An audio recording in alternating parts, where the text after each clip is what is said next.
नमस्कार, बोल पंजाबी टीवी देख रहे हैं आप। मैं हूं आपके साथ वर्षा पंवर, लेकर हाजिर हूं बुलेटिन भारा हरियाणा। सबसे पहले नजर डालेंगे आज की मुख्य हेडलाइंस पर।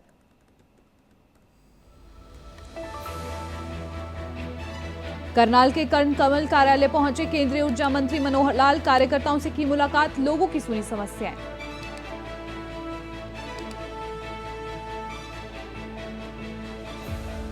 विजेता सरबजोत के घर पहुंचे पूर्व मंत्री अनिल विज। सरबजोत को किया सम्मानित, पंजाबी में बोली पाकर ढोल की थाप पर किया डांस।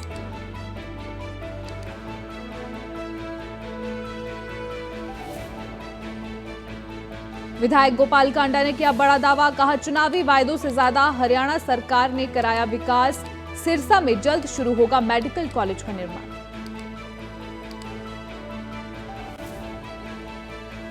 इनेलो और बसपा का कार्यकर्ता सम्मेलन, असंध विधानसभा में किया कार्यकर्ता सम्मेलन। विधानसभा चुनावों को लेकर की बड़ी घोषणाएं, कांग्रेस पार्टी पर जमकर साधा निशान।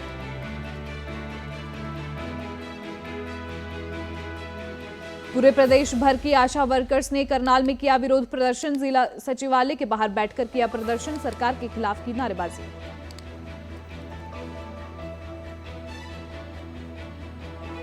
उप मुख्यमंत्री दुष्यंत चौटाला ने बीजेपी पार्टी को लेकर दिया बड़ा बयान, कहा बीजेपी सरकार हरियाणा में बदमाशों को दे रही पनाह।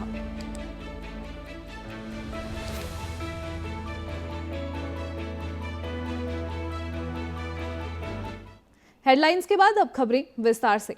करनाल के कर्ण कमल कार्यालय पहुंचे ऊर्जा मंत्री मनोहर लाल। केंद्रीय मंत्री मनोहर लाल ने कार्यकर्ताओं से इस दौरान मुलाकात की। विधानसभा चुनावों को लेकर मनोहर लाल शंखनाद करेंगे। केंद्रीय मंत्री ने लोगों की इस दौरान समस्याएं भी सुनी। आपको बता दें, केंद्रीय मंत्री मनोहर लाल ने एक दिव्यांग से भी मुलाकात की और उन्हें 50,000 रुपए का चेक भी दिया। आपको बता दें, केंद्रीय मंत्री मनोहर लाल आज करनाल पहुंचे। ऐसे में उन्होंने कार्यकर्ताओं से मुलाकात की, वहीं लोगों की समस्याओं को भी सुना।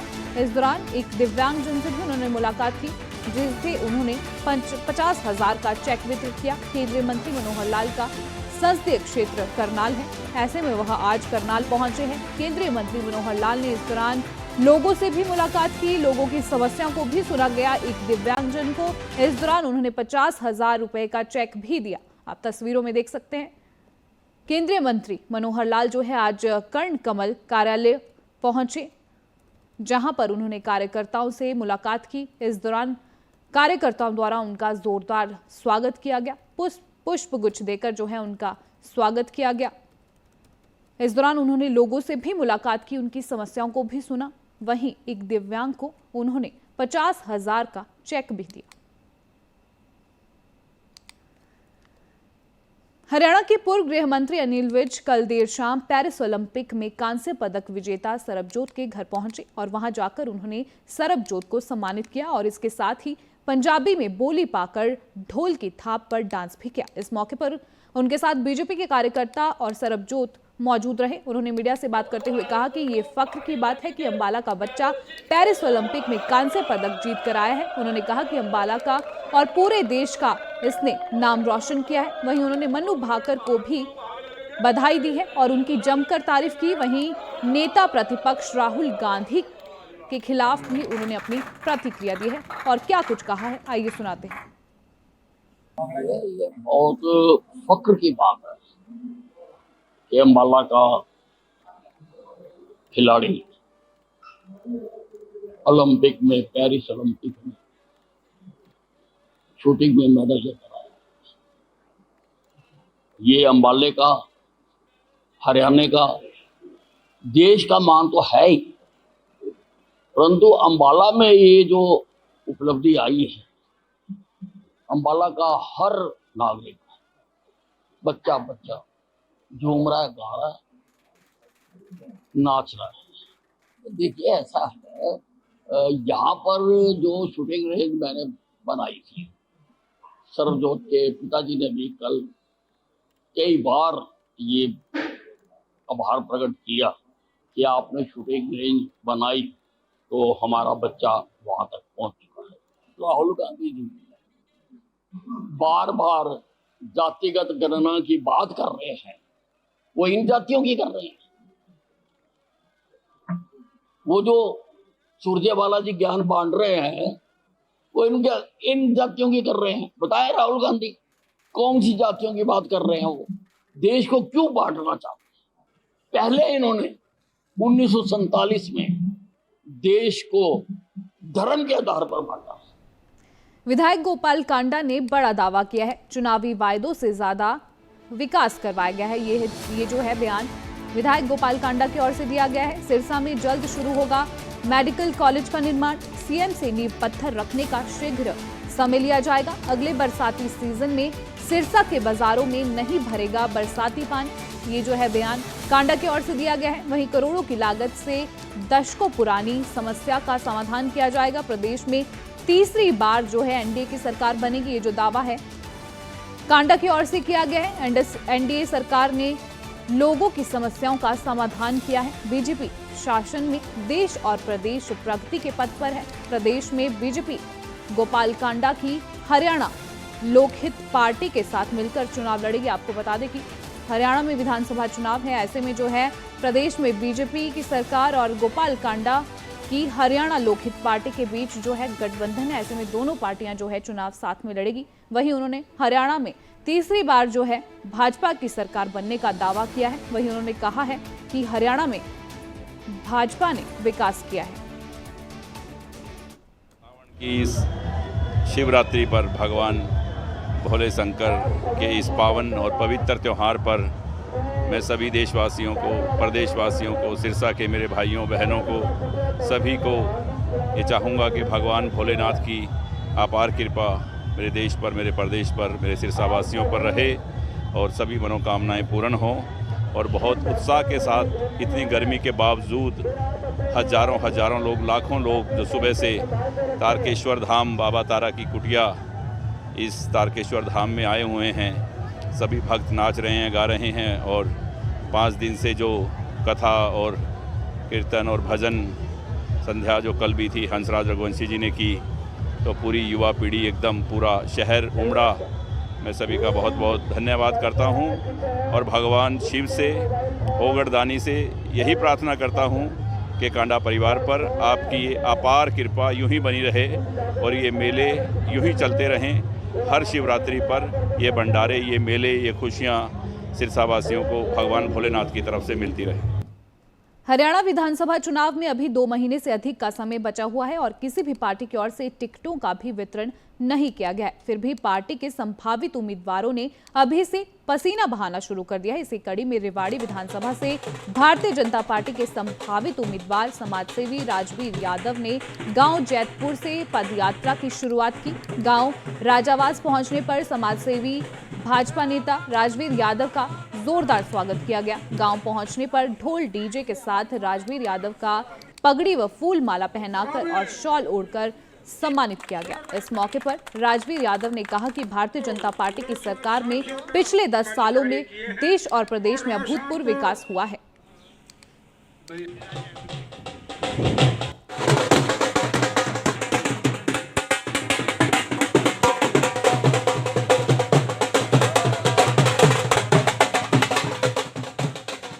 पार्टी की नीतियों को लेकर लोगों के बीच जा रहा है। पार्टी की जो नीतियां हैं वो लोगों को बतानी है, इस वजह से मैं पद यात्रा करता हूँ। गांव जैतपुर से शुरू हुई और अब ये 5वां गांव है और आज मैं लगभग 10 गांव में जाऊंगा और रात्रि प्रवास भी गांव में ही रहेगा। मकसद की बात की, मकसद तो चुनाव लड़ना है। चुनाव लड़ना है तो लोगों के बीच जाऊंगा, इसी वजह से लोग जानेंगे और चुनाव लड़ेंगे। और पार्टी की जो नीतियां हैं, जो विकासपरक सोच है पार्टी की, जो पिछली दफ़ा लोगों से गलती हो गई थी कि यहाँ से कांग्रेस का उम्मीदवार जीत गया था, जिस वजह से हमारा रेवाड़ी विकास में पिछड़ गया और उसको अब आगे ले जाना है। इस वजह से मैं अब लोगों के बीच जा रहा हूँ। जो पार्टी की नीतियां हैं, जो विकास किया है, उसके बारे में बताना है। जैसे रेवाड़ी में सबसे बड़ा प्रोजेक्ट एम्स का लेके आए हैं। अपने फसल के भाव हैं, ये काफ़ी ज़्यादा, मतलब खूब ज़्यादा दे रही है, तो बीजेपी सरकार दे रही है। बात होगी हरियाणा में विधानसभा चुनावों की। हरियाणा में विधानसभा चुनावों को लेकर सभी पार्टियां सक्रिय हो गई है। ऐसे में आज करनाल में असंध विधानसभा में इनेलो और बसपा ने मिलकर एक संयुक्त कार्यकर्ता सम्मेलन किया। ये सम्मेलन पार्टी और गठबंधन को मजबूत बनाने के लिए था। उनकी तरफ से कई घोषणाएं इस सम्मेलन में की गई। उन्होंने अपनी पार्टी के कार्यकर्ताओं को जीत का मूल मंत्र भी दिया और कांग्रेस पार्टी पर जमकर निशाना भी साधा गया। उन्होंने कई घोषणाएं करते हुए कहा कि इनेलो और बीएसपी की सरकार बनने पर 7,500 पेंशन बुजुर्गों को दी जाएगी। बिजली, पानी और शिक्षा लोगों के लिए फ्री होगी। किसी भी व्यक्ति के बीमार होने पर उसका इलाज फ्री में किया जाएगा। गृहिणी के खाते में 1100 रुपए हर महीने आएंगे। रसोई गैस फ्री होगी। राशन कार्ड पर सारी सुविधाएं मिलेगी। वहीं सांसद राहुल गांधी को लेकर भी उन्होंने बयान दिया है। आपको बता दें, इनेलो और बसपा का जो है आज करनाल में कार्यकर्ता सम्मेलन रखा गया था। हमने कार्यकर्ता सम्मेलन बुलाया था और वो कार्यकर्ता सम्मेलन रैली में तब्दील हो गया। जितने साथी अंदर थे, इससे बड़ी संख्या में लोग बाहर हैं। ये एक बड़ा उत्साह है आज इस गठबंधन को लेकर के लोगों में। लोकसभा के चुनाव के अंदर राष्ट्रीय मुद्दे थे, आज राष्ट्रीय मुद्दे नहीं, आज स्थानीय मुद्दे हैं। आज हर हलके की अलग अलग बात है। प्रदेश में कौन क्या करेगा, इन सब बातों के ऊपर लोगों का ध्यान है। किसके राज में प्रदेश में सबसे ज़्यादा सुविधा मिली, लोग उसका आकलन करेंगे। मुझे पूरा विश्वास है हरियाणा प्रदेश के लोगों पे कि Bahujan Samaj party, Indian national Lokdal और हमारे साथ कुछ और भी दूसरे दलों के लोग मिल रहे हैं। जल्दी ही उन लोगों को भी हम अपने साथ जोड़ लेंगे। आज हम हरियाणा में हैं और हम हरियाणा के लोगों के बारे में बात करने आए हैं। तो जैसा कि अभय जी ने आप सबको बताया है, उन्होंने जो 9 बातें रखी हैं, 9 वादे रखे हैं, करे हैं, तो हमें पूरी उम्मीद है कि इलेक्शन में जीतने के बाद वो 9 के 9 पूरे कर दिए जाएंगे और यहाँ पे जनता को, यहाँ की आवाम को काफ़ी मदद मिलेगी। जी, मायावती जी भी आएंगे यहाँ हरियाणा में?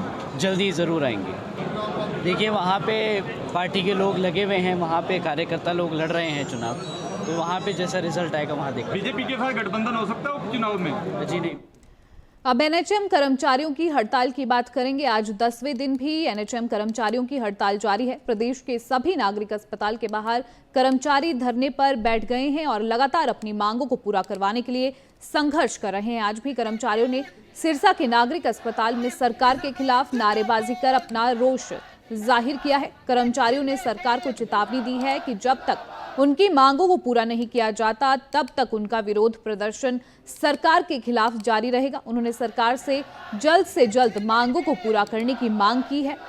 आपको बता दें कि कर्मचारियों का साफ तौर पर कहना है कि पूर्व सीएम मनोहर लाल ने भी उनकी मांगों को कोरोना काल के समाप्त होने के बाद पूरा करने का आश्वासन दिया था, लेकिन कोरोना काल के खत्म होने के बावजूद भी उनकी मांगों को पूरा नहीं किया गया है। आपको बता दें, सिरसा में जो है आज एनएचएम कर्मचारियों ने हड़ताल की। लगातार 10 दिनों से जो है इनकी हड़ताल जारी है।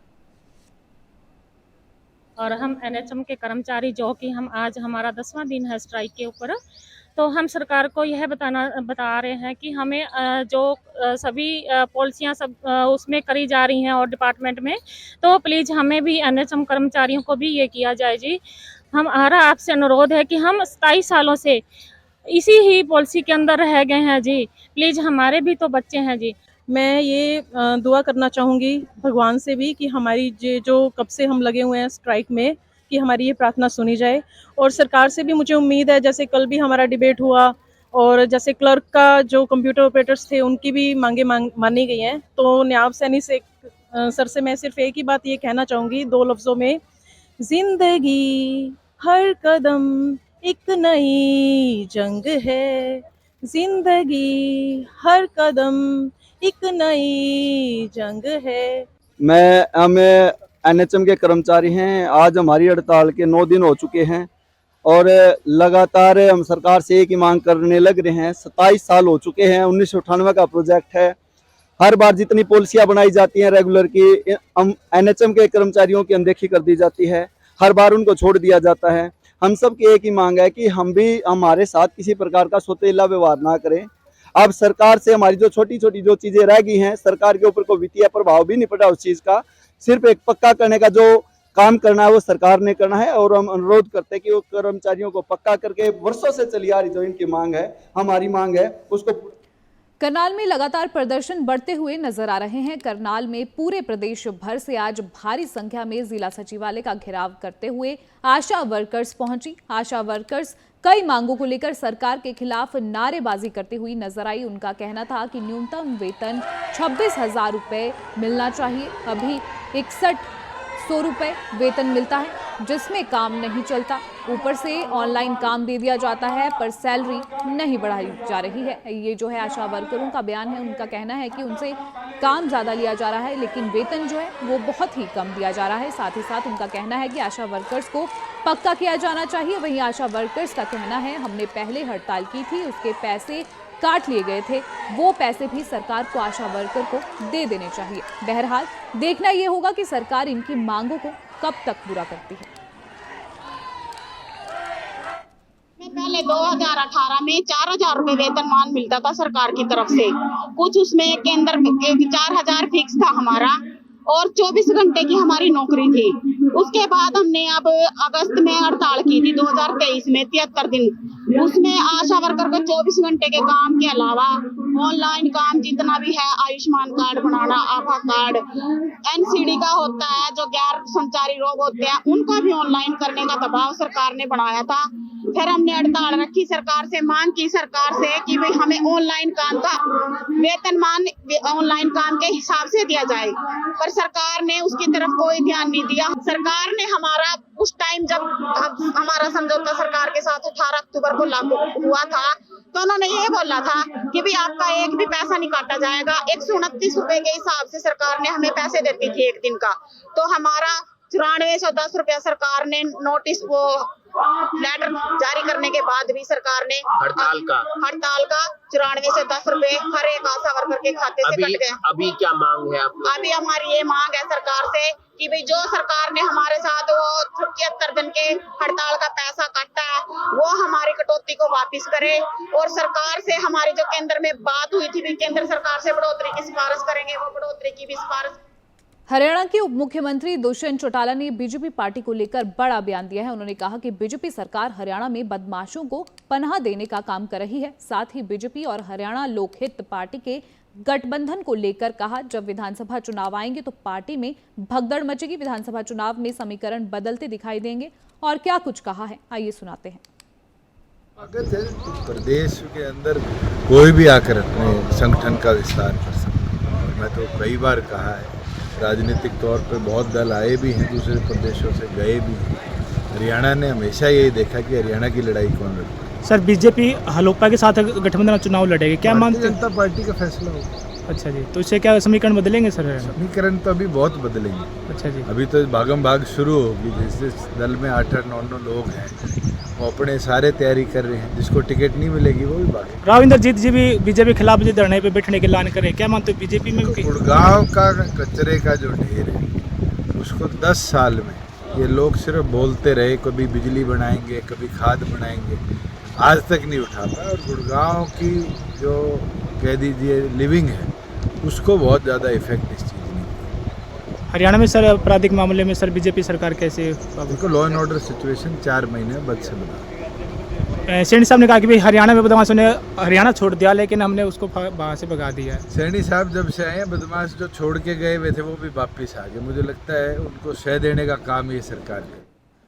जींद के नरवाड़ा में बड़ा हादसा हुआ है। यहां पर सुंदरपुरा गांव के पास निजी स्कूल की वैन पलट गई। वैन पलटने से 5 से 6 बच्चों को चोट आई। वैन में लगभग 25 बच्चे सवार थे। घायलों का निजी अस्पताल में फिलहाल जो है इलाज चल रहा है। घटना की सूचना मिलते ही पुलिस भी मौके पर पहुंची और आगामी कार्रवाई जो है शुरू कर दी है। आपको बता दें कि जींद के नरवाड़ा में जो है ये बड़ा हादसा पेश आया है। यहाँ पर सुंदरपुरा गाँव के पास निजी स्कूल की वैन पलट गई और इस वजह से 6 से 7 बच्चों को गंभीर चोटें आई हैं। वैन में लगभग 25 बच्चे हादसे के दौरान मौजूद थे। घायलों का फिलहाल जो है निजी अस्पताल में इलाज चल रहा है। घटना की सूचना मिलते ही पुलिस भी मौके पर पहुंची और आगामी जांच शुरू कर दी गई। तो इतने घर पहुंचे तो वो बहू बोली पापा जी हाँ हम लोग का वैन पलट गई। फिर माँ के कौन सी पलटी है, किसी की भी हो तो भागो। हाँ बिल्कुल बच्चे आप सबके ये तो इधर आया था नोबले बांध वाला, फिर पहले बांध गया खेत उधर होता था। फिर मैं चल दूसरी स्कूल की बस उधर देखा कुछ भी नहीं, फिर इधर देखा जी ये पलटी भाई। इतने ने आया ना पूरे के लोगों ने भाग के ने बच्चे वगैरह निकाल लिए। एक बुग्गी वाला आ रहा था लड़का, वो भी उड़े छोड़ के न पहले ये बच्चे निकाले हैं। फिर वो देखे जो सबके कोई ज्यादा नहीं, थोड़ी मोटी। कितने बच्चे हैं? 10-12 बच्चे थे। 10-12 लड़कियां भी है? 10-12 से ज्यादा।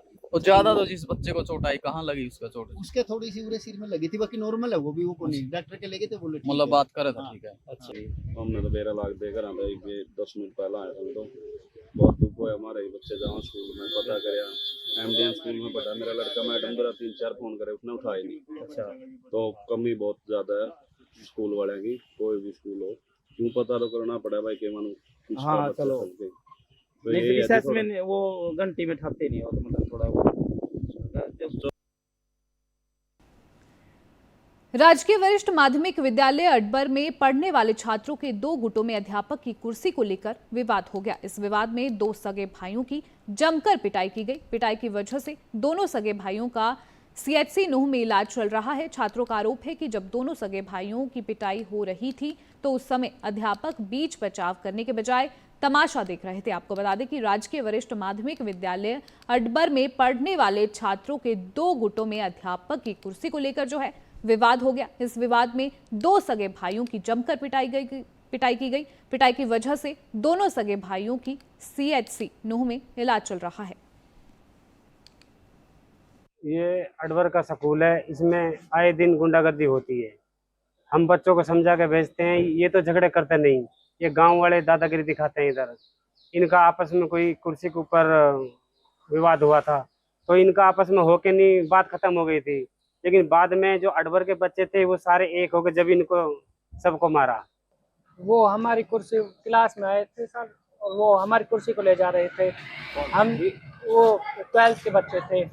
हमने उनको बोला मतलब ये हमारी क्लास की चेयर है, मास्टर की है, वो हमसे डांटेगा। तो हमने उनको कहा इसको मत ले जाओ। तो वो बदमाशी दिखाने लगे। अपने गांव के अडबर के थे, वो हमको पीटने की बात कर रहे थे। फिर हम उनसे मतलब वैसे ही बात कर रहे थे तो उन्होंने थप्पड़ मारा था। पहले बैंसी गांव से मैं और वे टाई गांव से थे और उनसे हुआ था इसका मतलब हमारा ही हुआ था और उनके में अडबर के और रायपरी के और एक लड़का जलालपुर का था और ये थे। तो किस तरह से मार पिटाई की आप लोगों का? ये टाई के थे। मार पिटाई किस तरह से किया उन्होंने? तो भाई राड था और बड़ा से थे, बड़ा रहे, बड़ा हाथ पैरे हुए थे और कहाँ चोटें आई हैं आपने? एक हाथ में आई थी और यहाँ पर घोंटे में और इस हड्डी में चीज चली। तो मेडिकल करवाया है? मेडिकल इस संबंध में कहीं शिकायत दी है? पुलिस को शिकायत दी है? अभी नहीं, 112 को अभी नहीं। 112 हाँ वहाँ बुलाई थी 112। क्या कार्रवाई की? मैंने हरियाणा में लगातार जो है चोरी के मामले बढ़ते जा रहे हैं। ताजा मामले में रेवाड़ी शहर के नया बस्ती स्थित मां मनसा देवी मंदिर में चोरी का मामला सामने आया है। चोरों ने मंदिर से लाखों रुपए की कीमत के चांदी के छत्र व बर्तन चोरी कर लिए। इतना ही नहीं, मां मनसा देवी की चांदी की आंखों को भी चोरों द्वारा चुराया गया। आपको बता दें कि लगातार रेवाड़ी में चोरी की घटनाएं बढ़ रही है। अब रेवाड़ी शहर के नया बस्ती स्थित मां मनसा देवी मंदिर में चोरी की वारदात को अंजाम दिया गया है। चोरों ने मंदिर से लाखों रुपए की कीमत के चांदी के बर्तन और छत्र को चुराया। इतना ही नहीं, मां मनसा देवी की चांदी की आंखों को भी चुराया गया है। सर जी जब जो है वो उसका नित्य नियम है कि माता रानी का मंदिर सुबह 5 बजे ओपन होता है, नाइट में जो है 9 बजे बंद होता है। जैसे ही माता रानी को हमने शयन करा के रात में 9 बजे घर गए, वापसी सुबह जब 5 बजे आए तो दोनों गेट जो है खुला पड़े थे, ताला उसका टूटा था। जब अंदर देखा माता रानी की तो जितना भी चांदी के बर्तन थे वो माता रानी के सभी गायब थे। जैसे कि जो कटोरी है, गिलास है, कटोरा है, भोग का माता रानी के दोनों मुकुट है, छत्र है, यहाँ तक कि उन्होंने आंखें भी नहीं माता रानी की छोड़ी है, आंखें भी जो निकाल के ले गए हैं वो चांदी की थी। तुरंत जो है फिर प्रशासन को सूचना दिया। प्रशासन 1 से 1.5 घंटे बाद आया, उन्होंने जांच की। इसके बाद वो अभी तक जो है आश्वासन दे के गए थे कि हम आज दाएं बाएं की जितने भी दुकानों के CCTV कैमरे हैं उनके फुटेज आपको दिखाएंगे, आपकी पूर्ण सहायता की जाएगी। नहीं पता बेटा, अभी तक तो मुझे ये पता है कि बस सुबह उठी हूँ, पता चला है माता की चोरी हो गई, जिसमें छतर थे, माता के मुकुट थे, कि इतना बड़ा कटोरा था चांदी की कटोरियाँ थी, गिलास थे, घंटी सी थी, कुछ थे, मतलब माता का अच्छा सामान था। और किसी ने ताला भी तोड़ा है। चोरी तो करी है और देखो माता की चोरी करी है।